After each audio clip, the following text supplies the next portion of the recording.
Hi there. My name is Jenna and I'm 46 years old. A few years ago, I was a happily married woman with the happiest family in the world. And the 1 year, everything went downhill, and as the years passed, it only got worse. Only a few years ago, I finally took a stand for myself and I'm in a much better place now. Let me start from the beginning. I met my ex-husband through some mutual friends. I was still in college, but my friends had a lot of connections with different people around the city. And my ex, Jeff, happened to be one of them. Jeff was the son of one of the most affluent businessmen in our city. He was being trained to become the CEO when I first met him. So he had this very domineering yet somehow meek demeanor to him that instantly drew me to him. He seemed like he was trying his best to be someone with authority, and there was just something so endearing about it that I couldn't help but want to be around him a lot more. Anyway, we ended up going out on a few dates before we made our relationship official. We dated for around a year and a half before I fell pregnant. We were deeply in love with each other, and neither of us wanted to let go of the product of our love, so we decided to keep the child. I gave birth to my beautiful daughter, Annabella, 9 months later, and about 3 months after Annabella's birth, Jeff proposed to me, and we had a beautiful wedding surrounded by our family and friends. After we got married, Jeff's father made Jeff the CEO of the family business, and that only happened on the condition that I signed a prenup. I didn't mind that because I genuinely loved Jeff and I couldn't give a hoot about his wealth. I wanted him to succeed, so I was ready to do anything. So when Jeff asked me to start working right after Annabella's 5th birthday, I agreed to it immediately. The issue was that I had skipped out on a fair amount of time in the job market, and with my ever-evolving industry, I struggled to find another job. But Jeff was adamant that I did not need to earn a lot of money or contribute to the household finances. He just wanted me to earn my own fun money. Again, I had no issue with that. In fact, I was happy to be able to go back to a job. So that's what ended up happening for the next few years until Annabella turned 10. Jeff and I continued to work. Because we were both pretty busy, we barely had much time to spend with each other, but I never thought that was an issue. I mean, I made it a point to arrange some downtime for the both of us every weekend, but most of the time, Jeff was off at work or he was out with his friends. I didn't like it, but I figured that as long as Jeff was happy, I didn't mind him not spending as much time with me. Unfortunately, I should have taken that a little more seriously because just a month after Annabella's 10th birthday, I caught Jeff in bed with another woman. Needless to say, I lost my mind. Jeff was the first man I had ever loved, and to see him break it so easily made me go crazy. All my years of frustration and anger towards Jeff came spilling out. It was ugly and very messy, but in the end, Jeff and I decided to end the relationship. I truly was a broken woman. I continued to live in the house with Annabella, but Jeff went to stay with his parents until the divorce was finalized. Every time Annabella asked me why her father was not home, I would break apart. I tried my best to be strong for her, but I could not even bring myself to process what had happened with Jeff. But things only got worse when I got a call from my attorney that Jeff was asking for full custody of Annabella, or he would fight me for it. That got me right out of my depressive funk. I felt anger like I'd never felt before. The day that my attorney called me was the day that Jeff was supposed to come over to spend time with Annabella. So when he got home, I rushed over to him to confront him about the custody of Annabella. "What are you doing with this divorce?" "What do you mean?" "Why are you trying to get full custody of Annabella?" Are you seriously trying to take her away from me? Don't be silly, Jenna. I just think that Annabella will grow up much happier with me. And what makes you think that? Well, I have a lot more income than you do.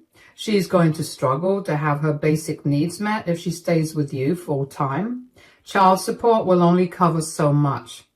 She's my daughter too, Jeff. You can't separate us. Stop being so dramatic, Jenna. I'm not taking her away from you entirely. You'll get to see her every weekend. Do you think that's enough? I gave birth to her. I can't live apart from her. You'll learn to live with it. I can't believe you want full custody when you were the one that cheated on me. I told you I was sorry. I just fell out of love with you. I'm sorry that you found out the way you did, but I still want what's best for our daughter. So do I. I want what's best for her too, but I don't think seeing her once a week is what's best for her. Stop being so selfish. You and I both know that Annabella should have better financial stability, and staying with me is the way to make sure that she has that.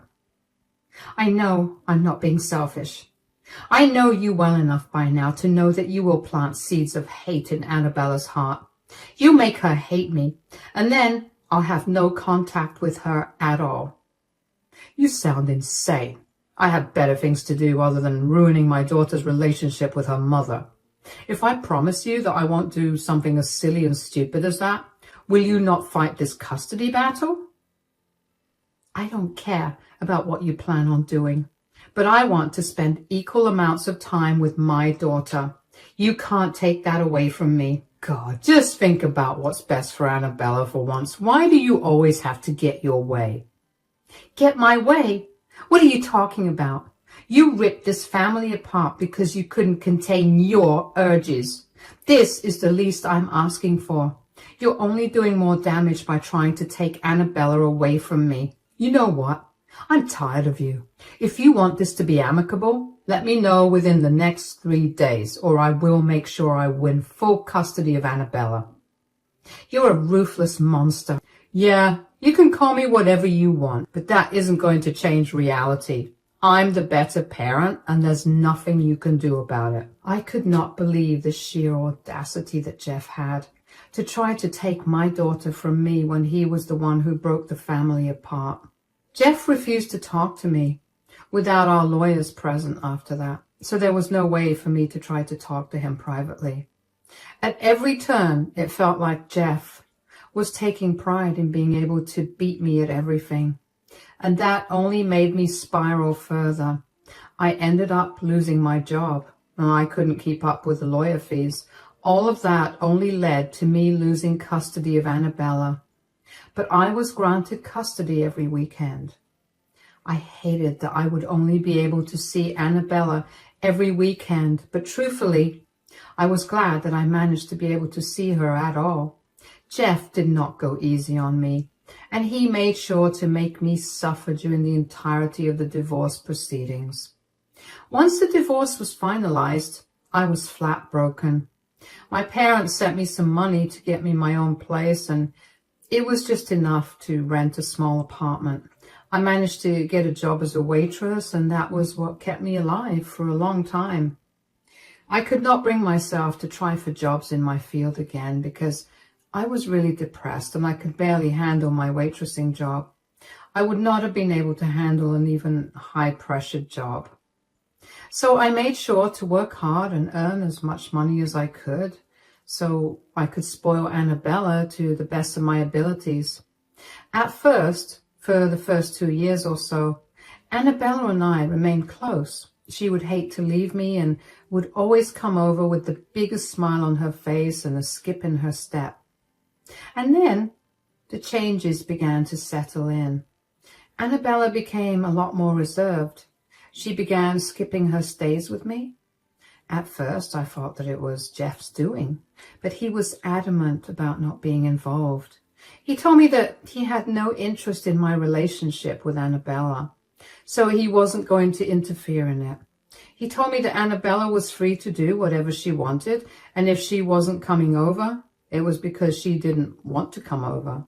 I spoke to Annabella about this, but she told me that she was too busy with schoolwork and wanted the weekends for herself.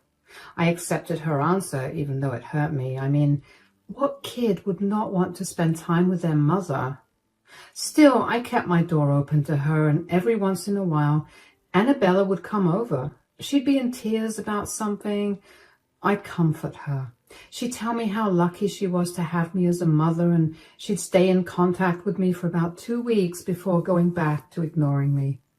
You'd think that every time she did that, I'd learn that it was all some game to her. But it hurt just as much as the first time, every time she did it. I would comfort her and bask in her praises of me.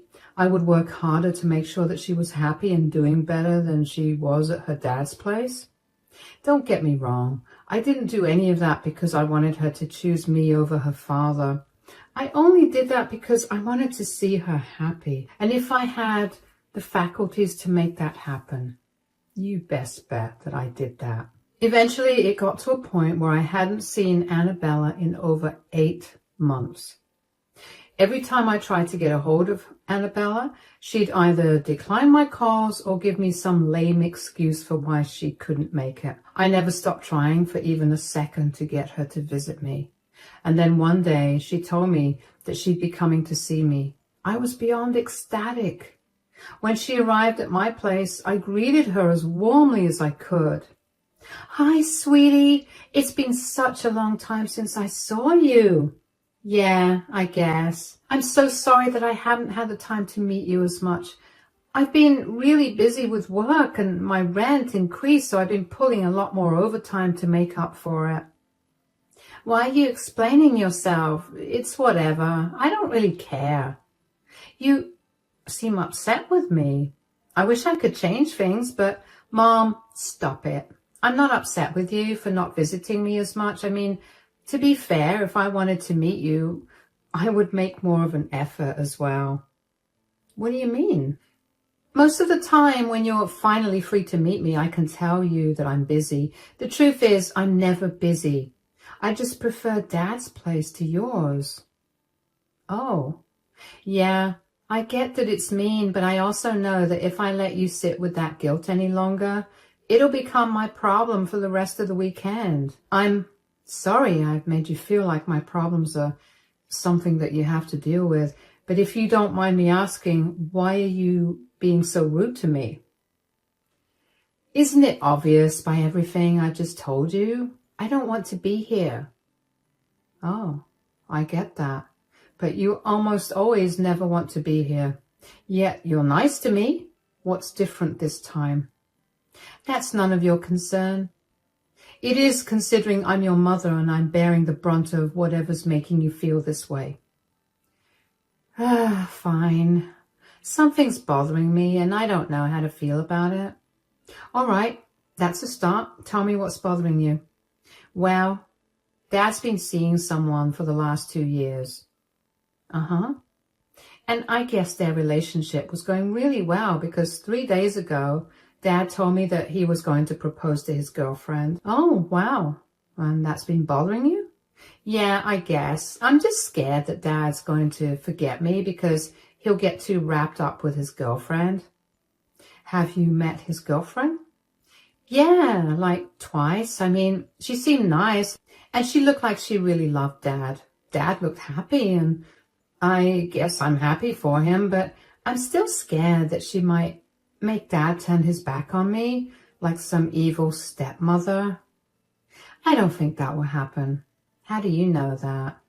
"If there's one thing that I know about your father, it's that he loves you a lot. He will never jeopardize your future for something that he wants." "But what if he does?" "If he does, which he won't, you'll have me. I know you're not my biggest fan, and I know that we don't exactly have the best relationship, but you're still my daughter. I want to spend as much time as I can with you. I know I won't be able to provide you with the same lifestyle your father has provided you, but I'll make sure that you'll always have everything you want and need." "That's sweet, Mom.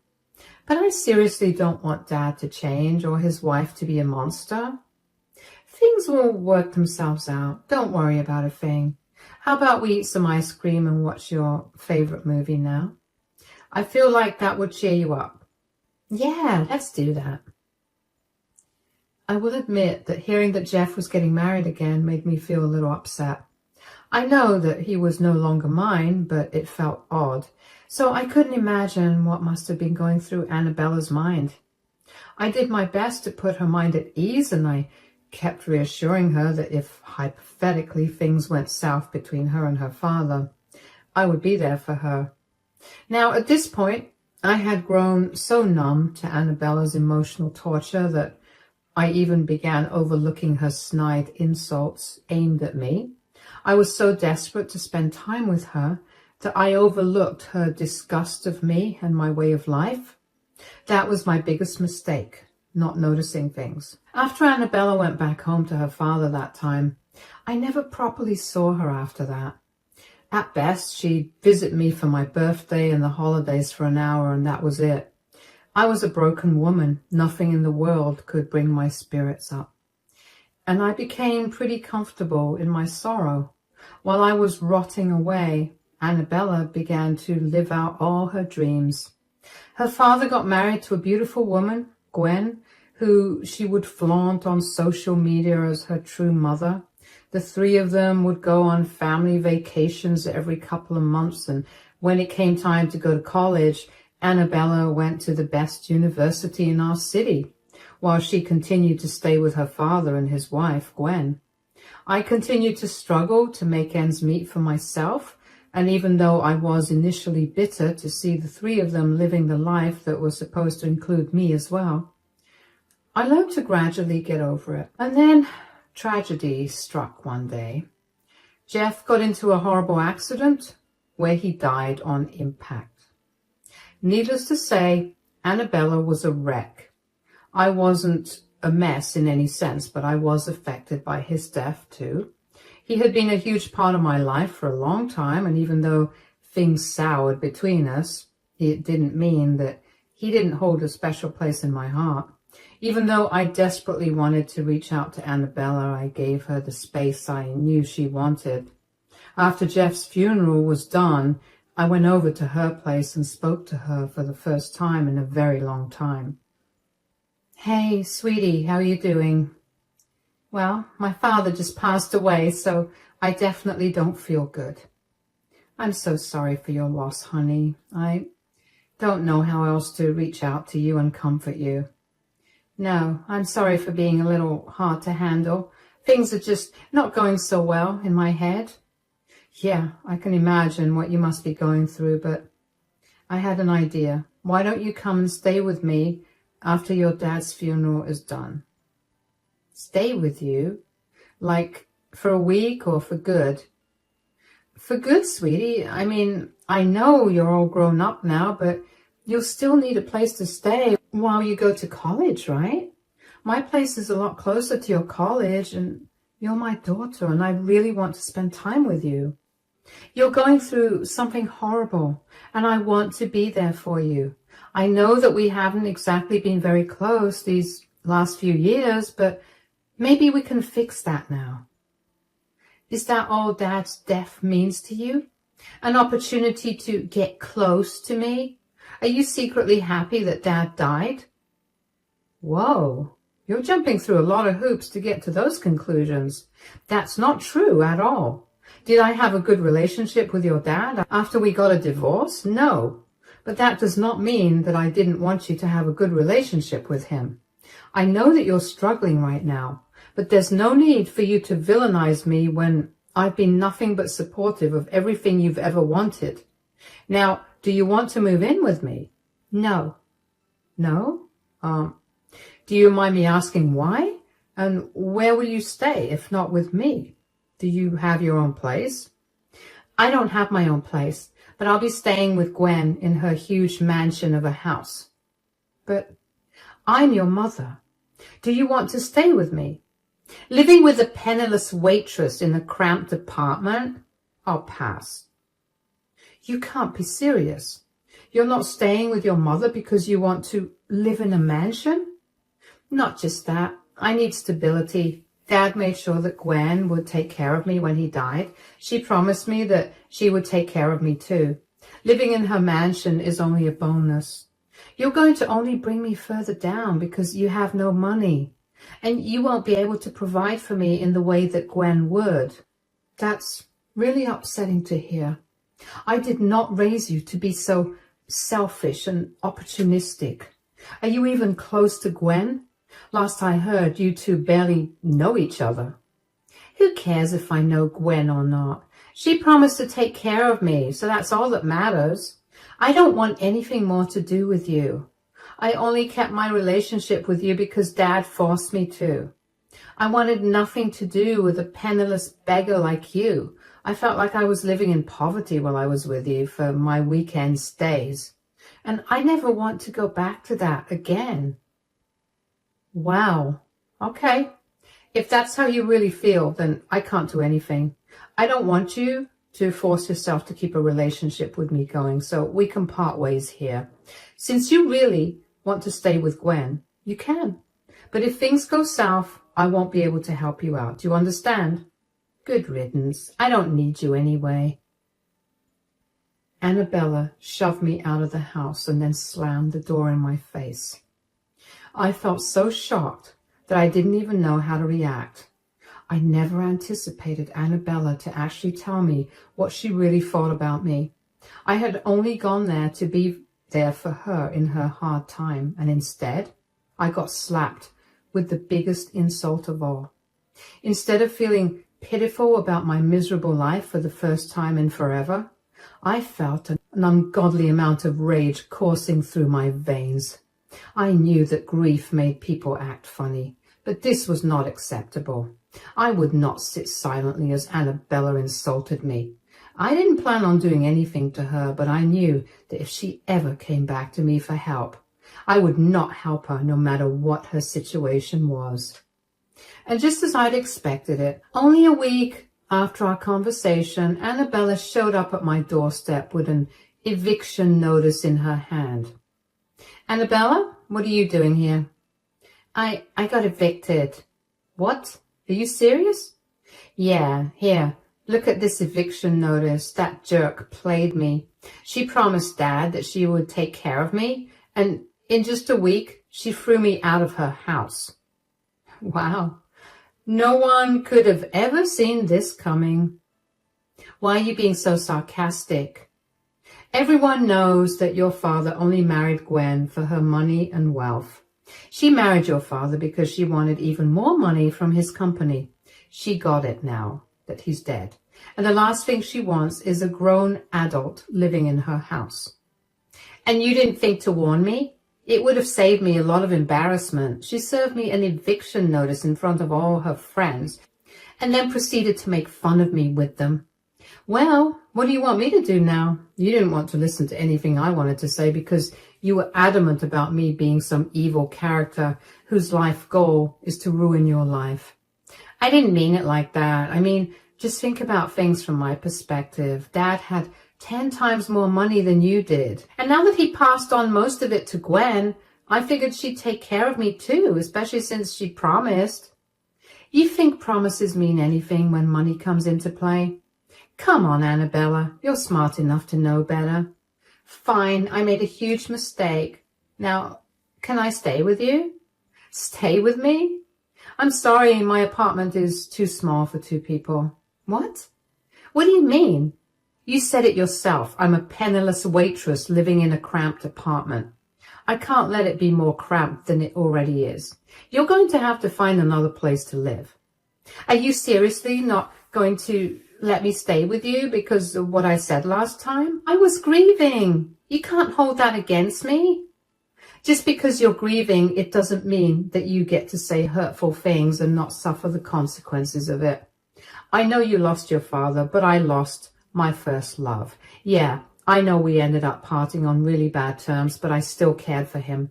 He still meant a lot to me. You had no right to say that to me, especially since you know how much I sacrificed to give you a good life too. You disrespected and belittled me, so I don't see any reason for me to let you stay here. But I'm your daughter. You can't just leave me hanging like this. And I'm your mother. Yet you still had no problem dismissing me in favor of a woman you barely knew. You need to learn that actions have consequences. I didn't even do anything. You said enough. You told me how you really feel. I don't want anything more to do with you. What do I do? Where do I stay? Figure it out. You're smarter and richer than me, so you work something out. Bye, Annabella. It hurt me beyond words to tell Annabella to figure her life out on her own, but I had reached my breaking point with our last conversation. Annabella had always done this. She would use me for the little time that she needed me, and as soon as she got back on her dad's good side, she'd leave me again. Yes, I know that she was only a child at that time, but I was also struggling. I never did anything to hurt her or stop her from doing the things she wanted. I made sure to do everything I could to make her happy. And if that meant spending my entire paycheck to give her one thing, I'd do that. Of course, I never made it seem like she was lucky to have her basic needs met by her mother, but she knew firsthand how hard I had been working to provide for her. She saw how much I loved her and how much I longed to spend time with her. And still, she'd choose to hurt me over and over again.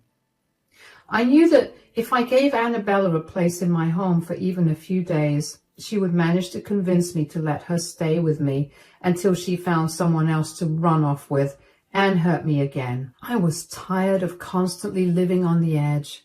All I wanted was to provide my daughter with all the love and affection that I could give.